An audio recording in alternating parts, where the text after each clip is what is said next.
வீடியோக்குள்ளே போகிறதுக்கு முன்னால் சேனலை சப்ஸ்கிரைப் பண்ணுங்கள். Haunted hospital JNIMS Jawaharlal Nehru institute of medical sciences அப்படின்ற ஒரு ஹாஸ்பிட்டல் இருக்குது. அந்த ஹாஸ்பிட்டல் எங்கே இருக்குன்னா மணிப்பூரில் இருக்குது. யாருக்கெல்லாம் உடம்பு முடியாமல் இருக்காங்களோ, ஜுரத்தோடு இருக்காங்களோ, கோல்டில் இருக்காங்களோ, யாராக இருந்தாலும் எல்லாருமே இந்த ஹாஸ்பிட்டலுக்கு தான் வருவாங்க. அதனாலேயே டெய்லி இந்த ஹாஸ்பிட்டலில் கூட்டம் அதிகமாக இருக்குது. ஏன்னா இந்த ஹாஸ்பிட்டல் ரொம்ப பெரிய ஹாஸ்பிட்டலாக இருந்தது. இங்கே வந்தவங்களுக்கு சந்தோஷம் அப்படின்ற ஒரு வார்த்தையும் மகிழ்ச்சியும் இல்லாமல் இருந்ததே இல்லை. அப்படி இருக்கும்போது ஒரு நாள் சமந்தா அப்படின்றவங்க இந்த ஹாஸ்பிட்டலில் சேர்றாங்க. அங்கே இருந்து நர்ஸாக வேலை பார்க்குறாங்க. அவங்க ஒரு பேஷண்ட்க்கு ட்ரீட்மெண்ட் கொடுத்துக்கிட்டு இருந்தாங்க. அப்படி அவங்க ட்ரீட்மெண்ட் கொடுத்துக்கிட்டு இருக்கும்போது யாரோ ஒருத்தங்க அழுகிற சத்தம் அவங்களுக்கு கேட்க ஆரம்பிச்சுது. அந்த சத்தம் காரிடோர் பக்கமாக வந்ததுனால அவங்க வேகமாக அந்த பக்கம் போய் பார்க்குறாங்க. அவங்க நல்லா சுற்றி பார்க்குறாங்க. ஆனால் அங்கே ரொம்ப காலியாக இருந்தது, யாருமே இல்லை. அவங்க மெதுவாக தைரியத்தை வரவழைச்சிக்கிட்டு நடந்து போக ஆரம்பிக்கிறாங்க.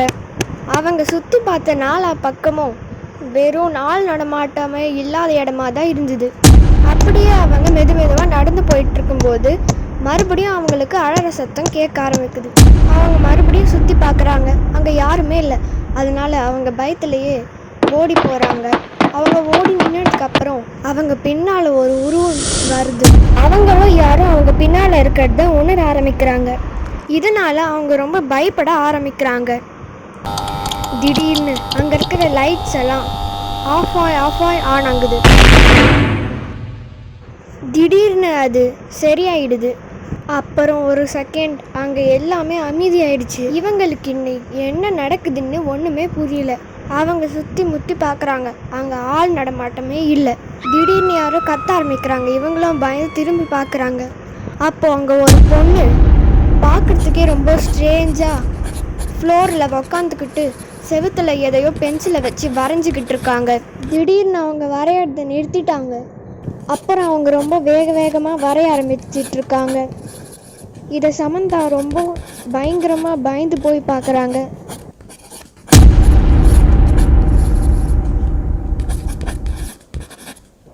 அவங்க ரொம்ப நேரமாக கிறுக்கிக்கிட்டு இருக்கிறத பார்த்துட்டு இன்னும் ரொம்ப பயப்படுறாங்க.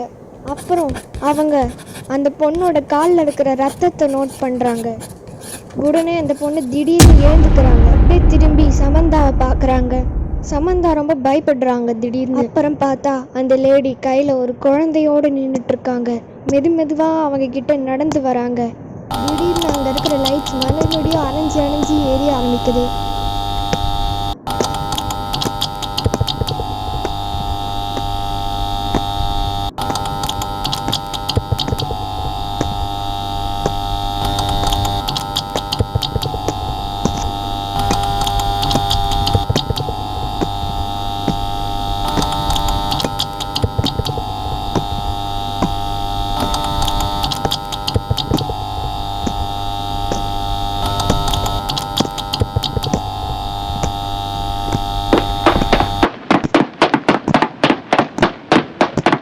சமந்தா ஓடி போய் பாத்ரூமில் ஒளிஞ்சிக்கிறாங்க. அவங்க ரொம்ப பயந்து போயிருந்தாங்க.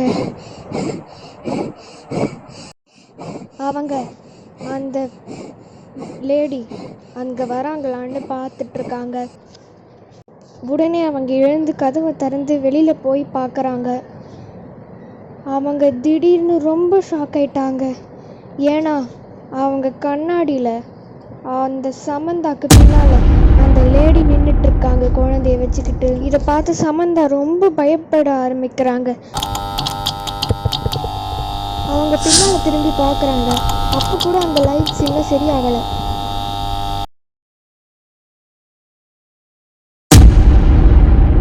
அவங்க கண் முழிச்சு பார்க்குறாங்க. அங்கே அந்த குழந்தைய வச்சுக்கிட்டு இருந்த லேடி கீழே அப்படியே படுத்து சமந்தாவையே பார்த்துக்கிட்டு இருக்கு. அவங்களோட கண்ணிலேருந்து ரத்த கண்ணீராக வருது. அதை பார்த்து சமந்தா பயந்து போய் மயக்கம் போட்டு கீழே விழுந்துடுறாங்க. அடுத்த நாள் அவங்க பெட்டில் இருக்கிறாங்க. கூடவே அங்கே கொஞ்சம் நர்ஸ் இருந்தாங்க. அவங்க தான் சமந்தாவை காப்பாற்றி இங்கே கூட்டிட்டு வந்து வச்சிருக்காங்க. இங்கே நடக்கிறது ஒன்றுமே சமந்தாவுக்கு புரியவே இல்லை. கொஞ்சம் நேரம் கழித்து அங்கே இருக்கிற நர்ஸ் எல்லாருமே போயிடுறாங்க. இப்போது சமந்தா மட்டும் அங்கே தனியாக படுத்துக்கிட்டு இருக்காங்க. அந்த சமயத்தில் ஒரு வயசான நர்ஸ் அங்கே வராங்க. அவங்க சமந்தாவையே உத்து பார்த்துக்கிட்டு இருந்தாங்க. அப்புறம் சமந்தாவுக்கு ஒரு விஷயம் ஞாபகம் வருது. அதாவது என்னன்னா, போன வாரம் ஸ்ரீமதி அப்படின்றவங்க கர்ப்பமானாங்க. அவங்களுக்கு ஒரு நார்மல் பெயின் வந்தது. அதனால் அவங்களுக்கு கொஞ்சம் ட்ரீட்மெண்ட் கொடுத்துட்டு இருந்தாங்க. அதில் 2 டாக்டர்ஸ் தப்பான ட்ரீட்மெண்ட்டை கொடுத்துட்டாங்க. அப்படி அவங்க அந்த மாதிரி பண்ணதுனால அவங்க குடும்பத்தில் இருக்கிறவங்க எல்லாருமே சோகம் அடைஞ்சாங்க. அப்புறம் ஸ்ரீமதி அவங்களோட உயிரை அதே ஹாஸ்பிட்டலில் விட்டாங்க. அப்புறம் அவங்க எல்லாருமே ஒரு தீ விபத்தில் மாட்டிக்கிட்டு இறந்துட்டாங்க. அதனால தான் அவங்களோட ஆவி இந்த ஹாஸ்பிட்டல்லையே இருக்குது. இந்த மாதிரி வீடியோஸை பார்க்க நம்ம சேனலை சப்ஸ்கிரைப் பண்ணுங்கள்.